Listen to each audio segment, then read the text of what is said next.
In this video, I want to talk about a few different places and reasons why I may choose a bait like a spinnerbait over a chatterbait or a chatterbait over a spinnerbait. And I'm also going to throw in swim jigs into the mix because there are a few times where I think a swim jig will outproduce both of those other baits. And today we're going to talk about those. Now, real quick before we get into the video, this one is brought to you by the new rod glove, the Fin Fishing rod glove. Guys, these things are absolutely awesome. This is the neoprene tournament version. If you are looking for a way to protect your lures as well as a material that doesn't get constantly hooked on every single bait that is in your rod locker, I highly suggest the Fin Fishing rod glove. I will leave a link down below in the description. It is one of the best ways to help support this channel is by picking up some of these. I have a number of different colors and I will leave a link down below. All right, so let's talk about spinnerbaits, chatterbaits, and swim jigs because there are a lot of situations out there on the water where you could throw either one of these baits and catch fish. And that actually might be the first thing that I really want to talk about is that there are so many times in bass fishing where you just get around active fish or you just get around a group of fish that it doesn't really matter what you throw, you're going to be able to catch them. Now, sometimes there are specific lures. Sometimes there are specific colors that bass will tend to like a little bit more, but I have seen a number of times where I will go fishing the same body of water for a number of days, and I think that I have something really dialed in, and then somebody else gets in my boat throwing something completely different, whether that's a completely different color, completely different type of lure, and they catch bass equally as well. So I think that that's really important to understand because I think that it can get a little bit complicated when it comes to fishing and lures and trying to understand when I should throw this or when I should throw this.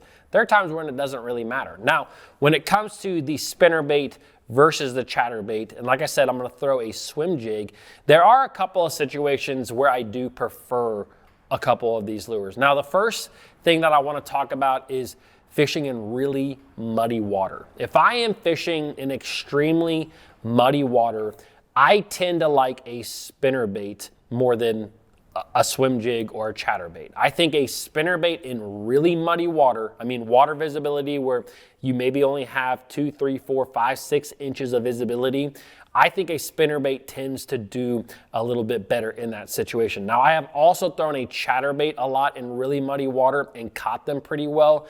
But to me, I like a spinnerbait because a spinnerbait is a little bit more weedless of a bait when it comes to fishing around wood. And a lot of times it seems like if you're fishing in muddy water, you're around sometimes wooden laydowns or stumps or things like that where actually using a spinnerbait around that wood is a lot more effective. It's a lot more efficient. You can fish it better through that wood without constantly getting hung up. And so a chatterbait will come through wood if you kind of have the right trailer, and I've talked about that a lot on this channel, but it's still not as effective as a spinnerbait when it comes to fishing it around that wood. So when I'm in really, really muddy water, I definitely like a spinnerbait over those other baits. Now, kind of on the same in the same realm, if I fish around grass, I like to fish a chatterbait. A chatterbait just comes through grass that much better than baits like a spinnerbait.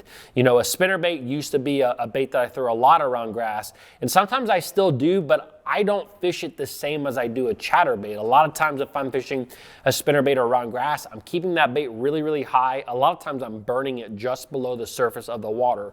Where with the chatterbait, a lot of times I'm getting that bait up in the grass and kind of ripping it free of the grass, and that's when that bass is getting it. Now, can a spinnerbait come through grass?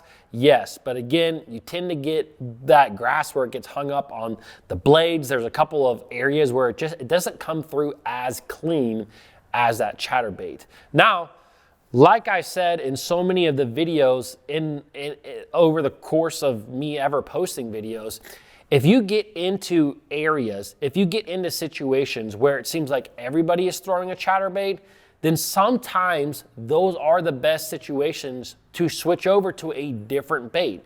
So if I am fishing a grass lake and everybody is throwing chatterbaits, although they might catch some bass well, I do know how much pressure can affect bass. And so sometimes switching to a bait like a spinnerbait, or like I've talked about in the past, throwing a bait like a square bill or even a swim bait, switching over to a different bait sometimes can just simply trigger more fish because they haven't seen it. Even though it is less effective at coming through the grass, for example, a spinnerbait coming through the grass is less effective, you might get more bites on it because it is just something that is different. So these are all just kind of some scenarios that you need to play out when you're out there fishing and just thinking about the lures that you throw. Now there are a lot of situations where you could use, you know, both of these baits and be just fine. You know, fishing them around docks is a situation where you might be able to fish both. You know, I kind of talked about that a little bit ago. Now, the next thing that I want to talk about is a swim jig. And to me, a swim jig can really be a finesse version of either a chatterbait or a spinnerbait. And what I mean by that is a swim bait does not have near the vibration, it doesn't have near the water displacement that baits like a spinnerbait and a chatterbait have. You know, a chatterbait and spinnerbait, they're very loud baits. They have a lot of that, you know, craziness under the water. And when it comes to fishing, there are times where bass just do not want a lot of vibration. Let's talk about, again, like that grass flat. You know, if there's been a lot of days out there on the water where you're fishing around grass and all of a sudden it slicks off. You don't have nearly as much wind as maybe you had. Maybe the sun comes up, but you still want to be able to effectively fish a large grass flat and use a moving lure.